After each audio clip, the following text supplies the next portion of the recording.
একটা মজার গল্প করি।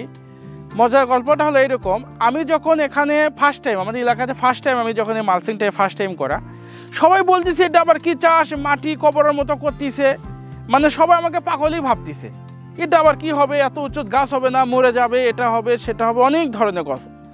তারপরে যখন এই জানলার খুঁটো গাড়া শুরু করে দিলাম, তখন তো বলতেছে কেউ নোয়া মারতে হবে, কেউ কাঠ নিয়ে আসে বাটাম লাগাইতে হবে, কেউ বলছে টিন নিয়ে আসতে হবে, আবার কি পদ্ধতি, মানে সবাই পাগলই ভাবতেছে আমাকে। এখন যখন আমি এই কৃষিতে সাকসেস হইলাম, আলহামদুলিল্লাহ সবাই বলতেছে জীবনে এই সফলতা অর্জন করলে কৃষি দিয়েই, কারণ এরকম ফসল আমাদের অত এলাকায় কেউ করতে পারেনি। শশা, আমরা শশা করছি যাব সর্বোচ্চ গাছ 3 ফিট হয় না, তার আগে গাছ হলুদ হয়ে নষ্ট হয়ে গেছে, 2 থেকে 3 বার শশা হারভেস্ট করলেই শেষ, এতে আমরা লসের সম্মুখীন হই। আর এবার আলহামদুলিল্লাহ আমি মনে হয় কতবার হারভেস্ট করবো তার কোনো শেষ নাই, কারণ একদম লাস্ট যে একটা গিটা আছে না, এখানেও আমার ফল আছে।